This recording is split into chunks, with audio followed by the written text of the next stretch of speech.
Ladies and gents, welcome back to Watch Collecting HQ here in London. Nick, lovely to see you again, boy. So, guys, I can't quite believe I heard the call up, but this is episode 2. We had great fun in episode 1, looking at motorsport watches. This time we have a celebration of new dials for you. Well, in fact, they're not all new, but they're all unique in their own way. So, Nick, give us a quick overview. What have we got, before we dive into each watch specifically, what have we got here in front of us? this collection in itself is called Distinctive Dials, and what we really wanted to do was celebrate the eccentric side of the watch world, and I think it's a topic that's pretty hot right now. Collectors seem really drawn to colourful, fun dials, and we thought, why not create a full collection around it? So on the table here, we've got 5 of the watches that are going to feature in the collection, and they're, I guess, a hand-picked selection of the ones that we like the most. And they're pretty broad-ranging, which everyone will find out in a moment. Everything from high watchmaking with skeletonized dials all the way through to the leaned out Rolex. Fantastic. Yeah. No, yeah, look, one of these watches, I won't give away too much, but one of them really has stolen my heart. It's funny with watches, and I guess it's the same with cars, you're drawn to things you're drawn to, and actually it's quite interesting to spectate upon what you're drawn to. You can't, there's no rhyme or reason sometimes, you're just attached to something, just draws you in, and one of these has done that. So we'll go through them now. Let's start with Rolex, because I've just come back from Watches Wonders, and it's been a quieter year for new releases from Rolex this year. We haven't got any of the big celebration dials. There's no emojis this year, but there is a new Le Mans. There's a yellow gold, solid yellow gold Le Mans, which was quite punchy. And we had a GMT Master 2 with a black and grey bezel, etc., etc., but no colours like we had a couple of years back, and it's actually interesting. I've not seen any of these in the metal. I've seen 1 or 2 in the wild before, but I've never seen them, in my hand. But some of these Oyster Perpetual dials that came in a myriad of different colours. We've got a yellow here in 41, and we've also got a 36 green. This collection's really interesting because it feels like Rolex came out of nowhere in 2020 when they launched these coloured dial Oyster Perpetuals. And like you mentioned at Watches and Wonders this year, it was more of a conservative year for releases. A new steel GMT with a black and grey bezel. Nothing that outlandish, but 2020 was a big year for Rolex. And what I find really refreshing about those coloured dial Oyster Perpetuals is Rolex cops a lot of criticism for being a really conservative watch brand, and it makes sense why they are like that. But they do know how to have fun, and I think this really highlights that they can make products which are a little bit out of the ordinary. And I think they're used to producing more flamboyant watches in their high-end gem set off-catalogue pieces, one of which we'll come to in a few minutes.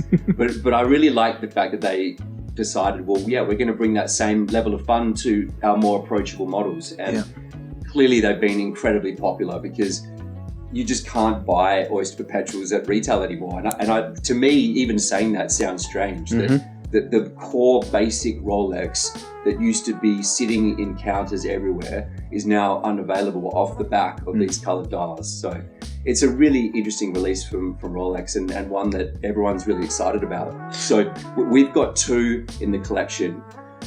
We've got the yellow dial there in the 41 mil, so the larger size, and then we've also got the green dial in the slightly smaller 36. These are summer. These are summer through and through, so the timing couldn't be better on them.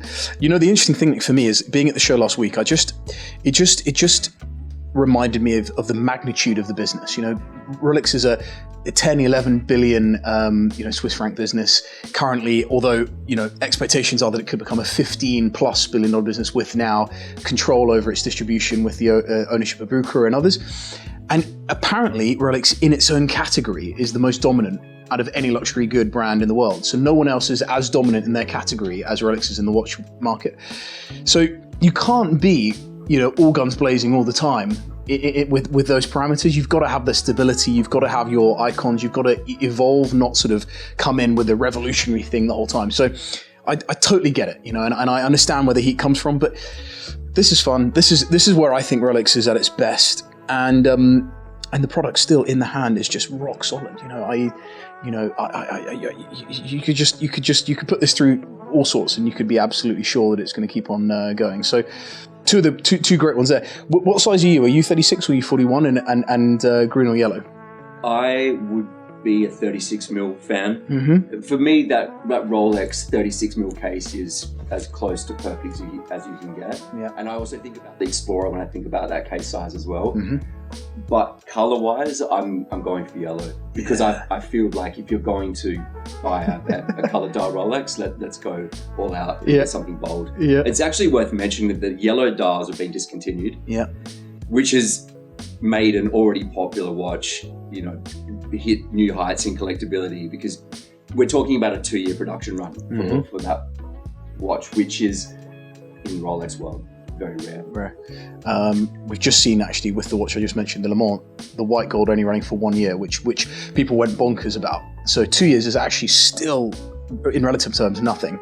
The only other yellow I've seen in the watch world that comes close to this, the sort of canary yellow, is the F. Pigeon Sport line with the punchy yellow, Ferrari yellow, as I think he was trying to reference. But this is really strong. I mean, it is bold. It is bold. And it's great. It really works. It does. Like you said, it's still a really functional, easy to wear watch that's still waterproof. It's still steel. It's easy to wear every day, but you've just got a really nice, colourful dial to match with it. Contrasting hands and markers. They're really quite contrasting with that yellow. So beautiful there, Nick. So you referenced Rolex having fun and pushing the envelope a little bit.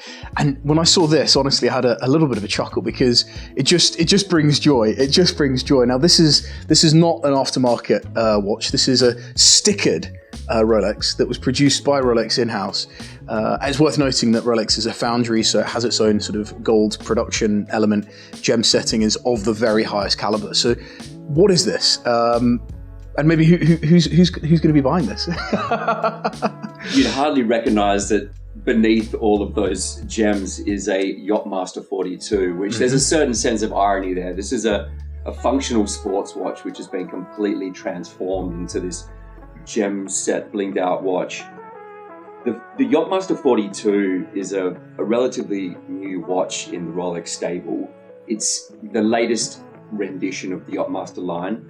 And it feels like Rolex is really, refining the Yachtmaster to a point where it's become a really respected and popular model. It had a tough start. It launched in 1992 and it shared the stable with the Submariner and the GMT Master and the Daytona. So it's a tough start. It's hard to compete with those. But over time, it's garnered a lot of respect from collectors.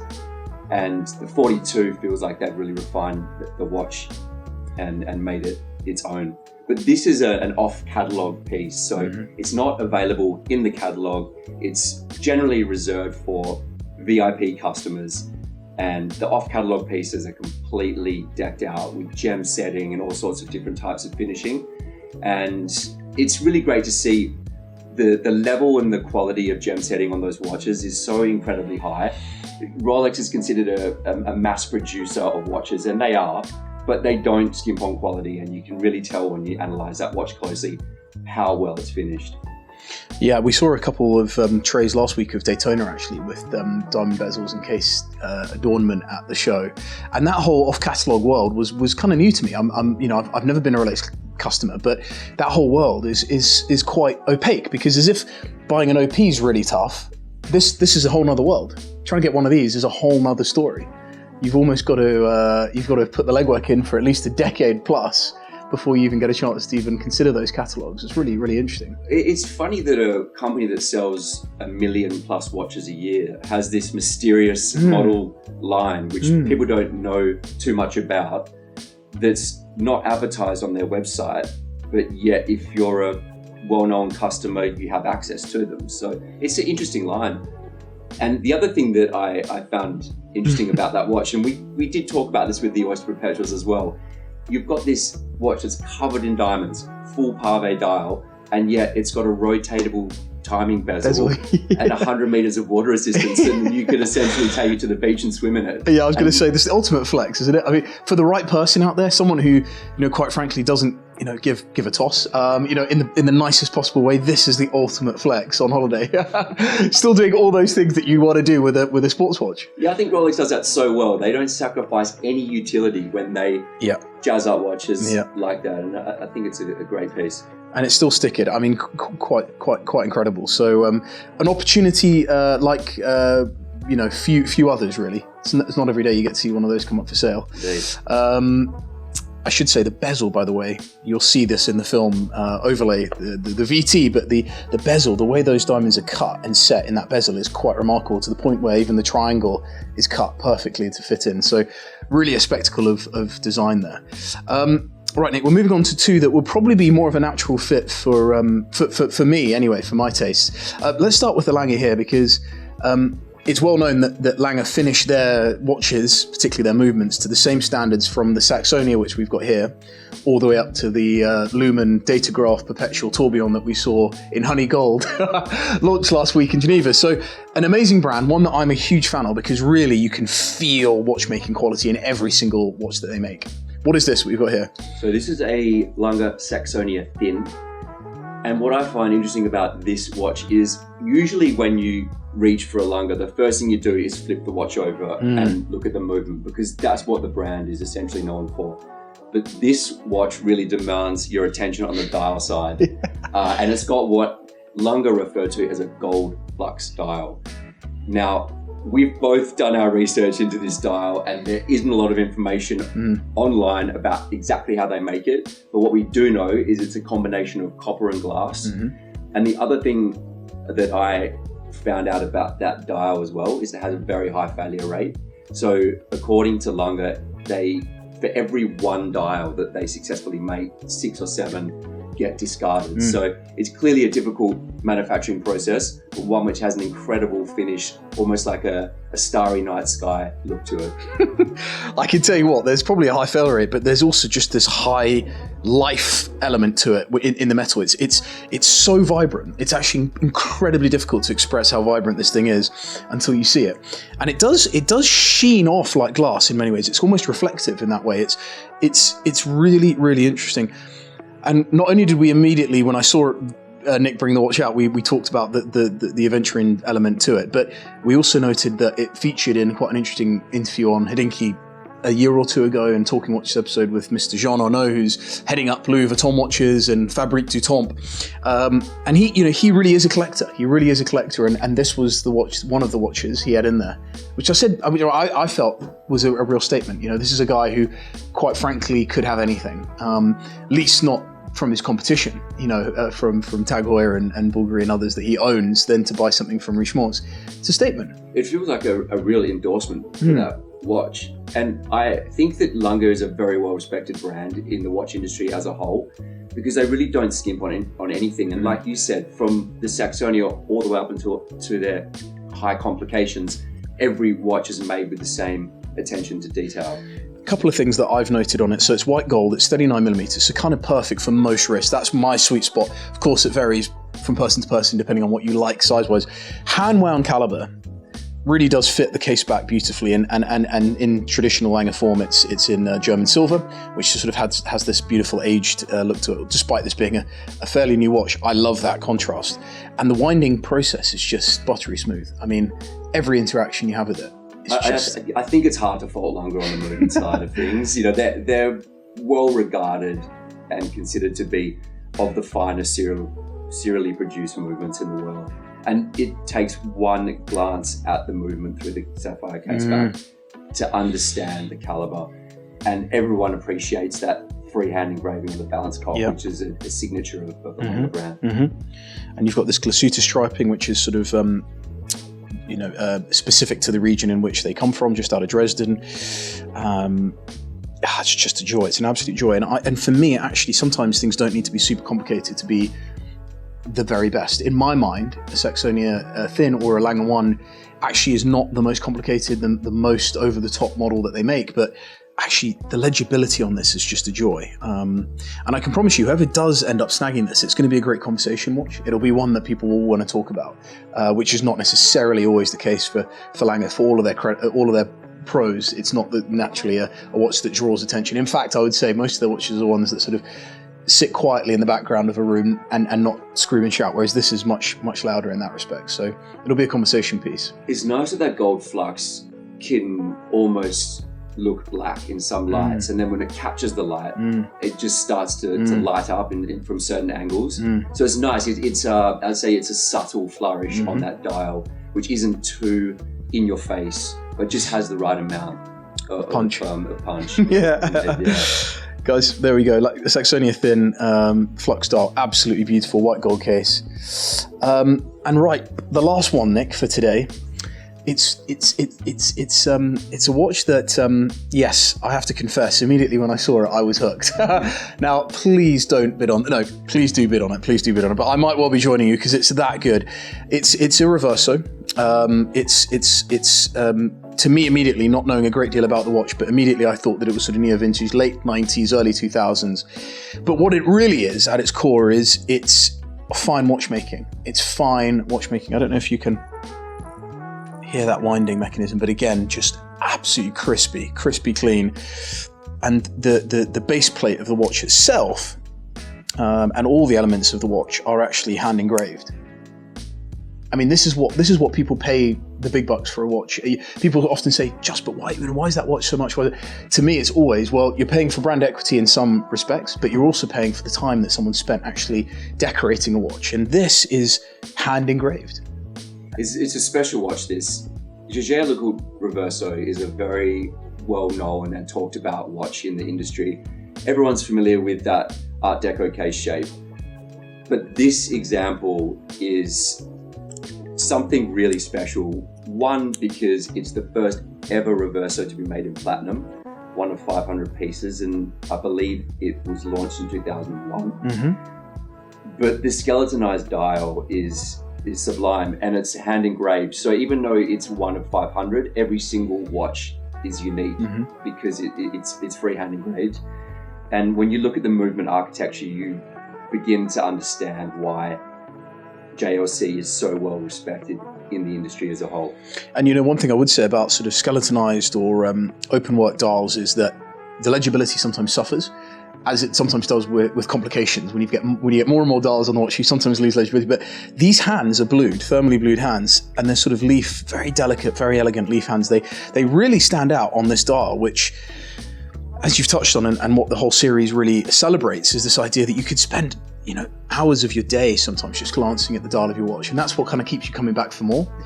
And I think we've got a bit of everything here that keeps you coming back for more. But this, I just feel that you'll end up looking at for hours and hours every day and finding a new element of engraving, a new story that's being told by the artisan. And I don't know this for sure, but I'd imagine that this was probably one person at JLC that did all this work. A bit like when you go back to Langer and you ask who engraved the watch, that there's a single engraver that did the balance cock and the edge, the beveling and anglage and other things. And this is and forgive me, it might be the wrong thing to say here, but it's how they used to do things. This is how things used to be done. This is not big volume. This is artisanal watchmaking. The other thing I like about that watch as well is we generally see skeletonization applied to very contemporary sports watches with big cases and carbon fiber to highlight a technical watch. But the Reverso's got this classically styled case, and it frames this highly technical skeletonization. And I just feel like it's a really nice contrast with something that you don't see often. No, Nick, I'm hook, line, and sinker, but I've made it too obvious now. I've given away I've played my hand. I've played my hand publicly now, but it's just wonderful, and yeah, really, really excited to see how these go. And kudos, because you were the one that selected these from the lineup. That's of watches that you guys have coming in here, and I think you've done a great job. So thank you as always. Guys, it might be interesting actually, number one, to let us know your recommendation on what we call the series, and number two, what your favourite in the 5 is. The tricky part here is I suspect people might say something along the lines of a sports watch and a dress watch. So there might be a few 2-watch collections being thrown around in the comment section, but we'll leave it with you, Nick. What's your number one pick? What's your number one pick? I'd go with the Reverso. Yeah. Yeah, I'm with you. We might be in a bidding war. You guys can see where the bids are coming from. Guys, one's coming from the office, one coming from just down the road.